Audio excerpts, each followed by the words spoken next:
Convidamos o senhor Frederico Bosquin, da MBZ Advogados, para a sua apresentação. Pessoal, boa tarde a todos. Acho que sou dos únicos ao vivo aqui hoje nesse painel do Fórum GD, da edição aqui sul do Brasil. Queria agradecer a todos pela participação, estar aqui disseminando um pouco desse conteúdo para todos. A pauta escolhida, eu vou estar dividindo aqui o debate mais tarde com a Bárbara e a Marina, então eu acho que são pessoas da mais alta qualidade aqui para a gente poder ter um debate de alto nível sobre o futuro da geração distribuída e a regra que pauta a vida de todo mundo aqui no setor, que é a Resolução Normativa 482 da ANEEL. Tá? Eu preparei um material aqui, a minha ideia de hoje eu não vou fazer análises do PL, não vou fazer análises da própria lógica do que está por vir aí na própria RN 482, dentro do que a ANEEL pretende para essa revisão. Eu vou me ater muito mais a fazer uma análise dessa conjuntura toda de revisão. E o que eu, particularmente, na minha experiência como advogado, eu trabalho no setor elétrico há 18 anos, então eu tenho já algum cacuete de entender como é que funcionam as forças e os equilíbrios aqui dentro desse setor, tá? E muito do que eu quero colocar é como eu vejo que isso está acontecendo e como isso vai ser conduzido, pelo menos nos próximos meses, tá, gente? Só para fazer uma recapitulação aqui, eu acho esse ponto aqui especialmente importante dentro da análise de toda a revisão da 482, e eu vou separar em dois pontos. O que é o procedimento de revisão da 482 ANEEL e o que é o PL que está circulando aí do Lafayette, que dá duas diretrizes aqui, dois eixos de sobrevida da geração distribuída.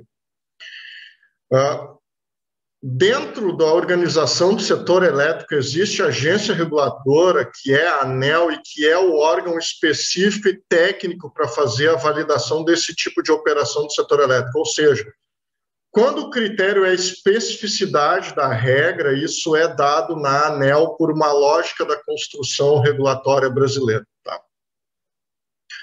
Se a proposta que a ANEEL colocou de revisão da 482 não é a melhor, ou não foi a melhor, e o setor teve toda a mobilização conhecida aí para que a gente pudesse combater, ou reverter, ou contra-atacar a previsão de regra da ANEEL, se criou, então, um segundo eixo de trabalho que é via legislativa, através de um marco legal, uma lei.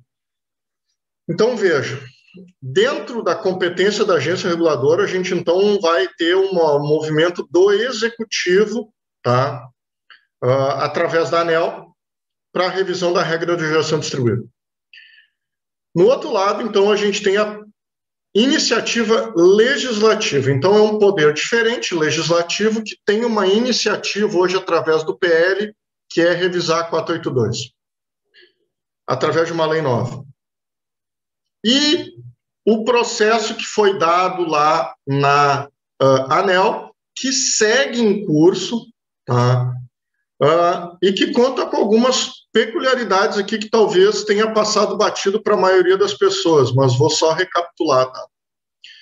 Lá, então, em dezembro de 2000, foi publicado um acordo, eu não vou fazer jogral e não vou ler aqui, eu só vou nos pontos específicos, tá?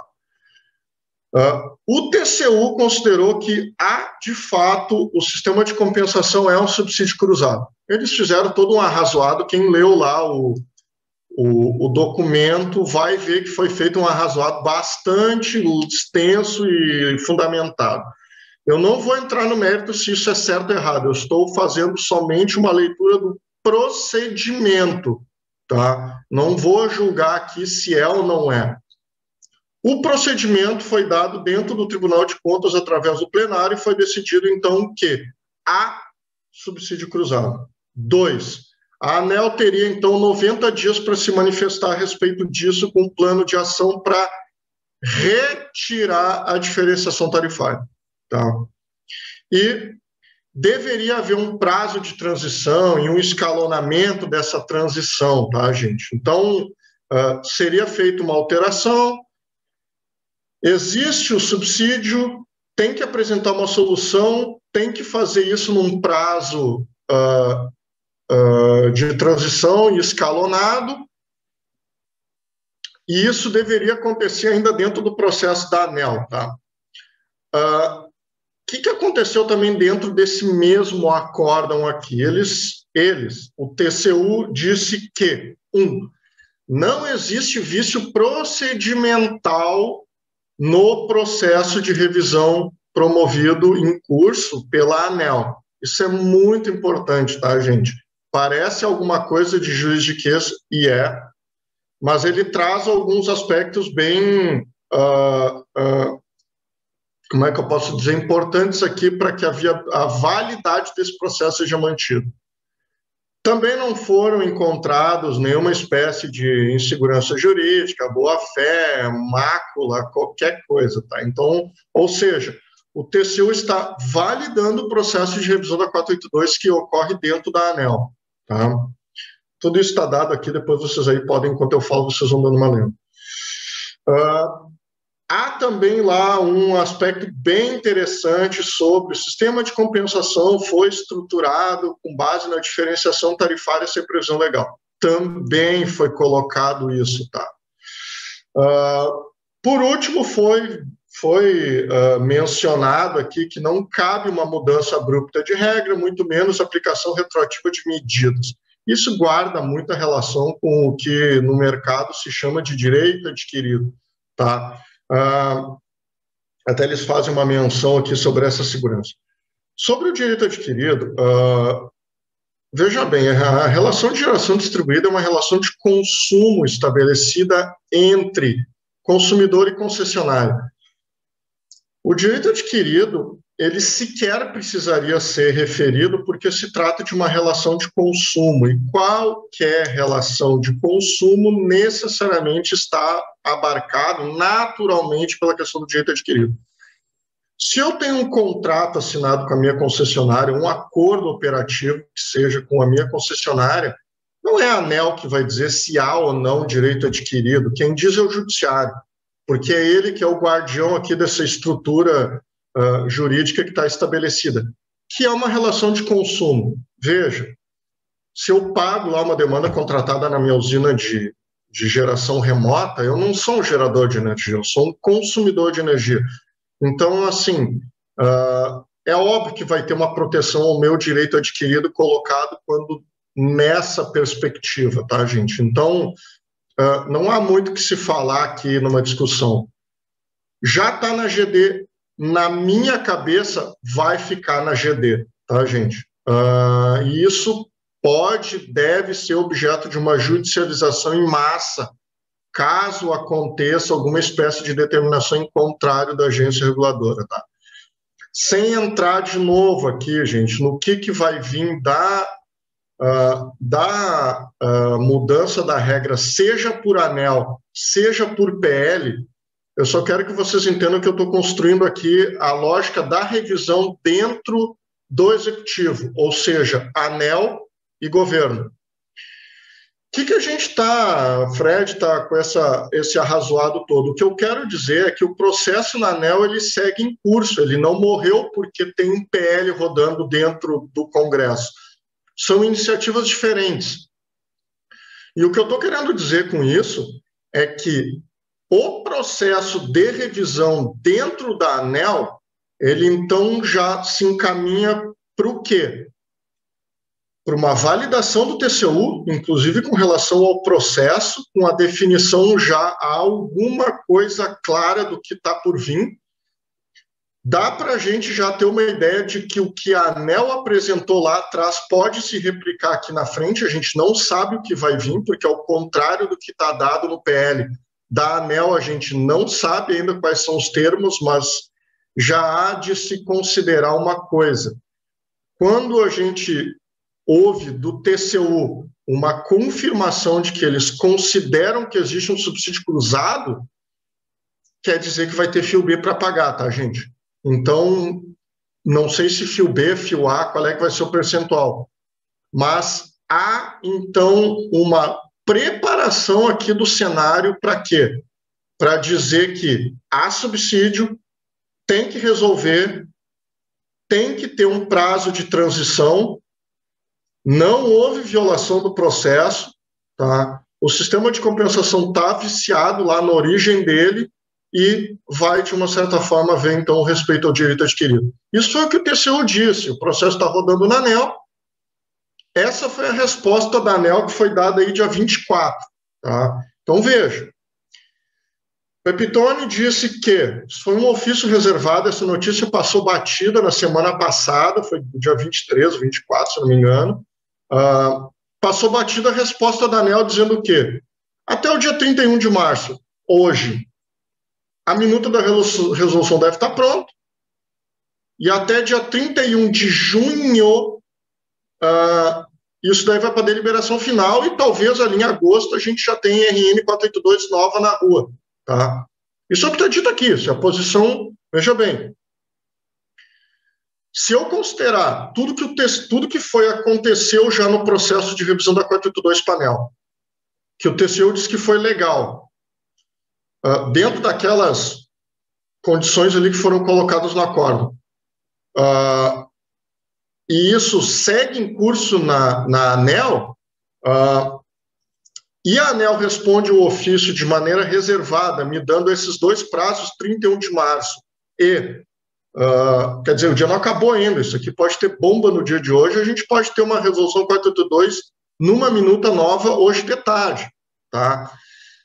E dia 31 de junho eu tenho uma resolução nova, isso é o que a ANEEL está dizendo, o posicionamento que foi dado, tá? Isso está na imprensa. O que eu me pergunto, o que pode andar mais rápido? O que a ANEEL já está fazendo ou o PL que está rodando dentro da Câmara? Eu não sei qual dos dois vai rodar mais rápido, só que vamos tentar ser só um pouco prático e pragmático. Não foi votado nem na primeira casa ainda, tá? Tem que votar no Congresso, Senado, Congresso e Senado. Até aí tudo bem, só que esse processo, teoricamente, e sendo bastante realista, vai acontecer depois disso aqui. Então, veja, qual é o deputado que vai votar alguma coisa que já foi deliberado na ANEEL, que, em tese, pelo princípio da especificidade da matéria, já está dado dentro de um processo que o TCU vai dizer que foi legal. Então, isso tem uma tendência de trazer para dentro da discussão mais instabilidade do que estabilidade. Então, sendo prático, rápido e objetivo, a meu ver, eu sempre repeti isso para todo mundo que me ouve por aí, clientes sabem disso, eu sempre insisti na tese de que a ANEEL teria uma condição de fazer isso mais rápido que o Congresso, e na verdade é o que aconteceu. Eu creio que o setor focou muito no PL, mas se esqueceram de fato que a batalha travada lá na ANEEL não acabou. E colocar isso para o Congresso, a gente vai cair nas particularidades do processo legislativo brasileiro, que é extremamente complexo e, de uma certa forma, ele não tem uma tendência tão natural assim de atender ao anseio da população. Aqui pode haver, sim, um revés forte no mercado com base nisso. Pelo menos o TCU nos garantiu transição e garantia. Agora, a regra que vai vir, não sei. Mas, Fred, por que tu acha que o PL não vai avançar tão rápido assim? Tem um ponto que é bastante problemático no PL, que pode parecer um pouco bobagem, assim, mas o diabo mora no detalhe, tá? Quando a gente fala aqui, ó, o TCU nos colocou duas coisas, tá? Existe o subsídio cruzado e o sistema de compensação tem uma previsão que não é exatamente legalmente ideal. O que isso quer dizer? Só tem 3 pessoas para pagar o custo que, em tese, existe do fio, tá? Ou é o consumidor que tem GD, ou é o consumidor que não tem GD, ou é a distribuidora. Não existe outra pessoa para pagar. O cabo de guerra é esse. O setor de GD gostaria que fosse a distribuidora, né? Tirar do bolso dela. A distribuidora insiste que é o consumidor que não tem GD. O pessoal da GD não quer pagar. O que o TCU disse? que o consumidor de GD tem que pagar. E o que está escrito no PL? Quem é que vai pagar o custo do fio? Está lá dito, no artigo 22. A CDE vai custear temporariamente o fio B. Tá? Então, do ponto de vista técnico, o TCU diz que tem que ser o consumidor da GD, a ANEEL não quer que seja distribuidora, quer que seja o consumidor da GD. O PL diz que vai ser o consumidor sem GD, porque isso que é o que está dito aqui. Porque a CDE está colocado aqui. É o fundo setorial que tem o objetivo de custear, inclusive, ele tem um parênteses aqui que eu marquei. Ele deve ser usado para incentivar, de fato, fontes renováveis. Então, não haveria problema de tu colocar o custo do fio B da GD dentro da CDE. Só que, quando isso for votado no PL, isso tem que ser explicado, né? E daí, eu trouxe de novo o parágrafo embaixo. Os recursos da CDE são colocados por todos os agentes. Mas, de novo, compete à ANEEL aprovar o orçamento da CDE. Então, quer dizer que, por uma técnica legislativa mais apurada, qualquer votação desse PL aqui, isso vai ser necessariamente levado para dentro de uma discussão técnica no Congresso, em alguma comissão de finanças, alguma comissão de Constituição e Justiça, porque qualquer deputado mais atento ou sujeito a um lobby, ele vai perguntar, bom, mas então eu estou votando uma lei que coloca mais um custo dentro da CDE, esse custo foi verificado? Só isso, eu não estou perguntando quem vai pagar o quê, nem quanto vai ser, nem a pertinência. A gente está só perguntando assim, foi calculado esse valor mensal ou anual da expansão da GD e qual é que é o custo disso dentro do orçamento da CDE? Então, dito isso, eu até quero esperar o debate para poder colocar isso para vocês. A revisão da 482, eu não entrei aqui no aspecto técnico de gatilhos, nem disso, nem daquilo. Eu estou sendo prático para dizer. A ANEEL está correndo com uma revisão que, em tese, vai se embasar, inclusive, no que o TCU falou. O Conselho Nacional de Política Energética emitiu nota dizendo que a GD é importante. Claro que é. Isso também está dito no voto do TCU. Eles lá fazem referência a todos os benefícios, todos os ganhos, está tudo lá dito. Só que me preocupa muito o quê? Existem duas frentes andando, uma frente na ANEEL e uma frente do PL. Me parece que a frente da ANEEL está mais organizada e ela parece que guarda mais lógica de processo jurídico para não ser questionada nesse momento. Então, trazendo só esse último arrazoado, não vejo problema no PL, eu vejo problema em endereçar o custo aqui na CDE. Tá, gente, eu vou esperar para a gente ir para o debate, agora vocês ficam, acho que com a Bárbara, e depois vamos discutir isso, tá bom? Acho que a Bárbara vai passar todo, então, o processo para a gente entender melhor aqui como é que vai funcionar toda essa lógica do PL e da revisão da 482, que a Bárbara é craque nisso. Tá bom, gente? Obrigado aí, eu só vou encerrar o meu compartilhamento aqui. Agradecemos o senhor Frederico Bosquin, da MBZ Advogados, por sua apresentação.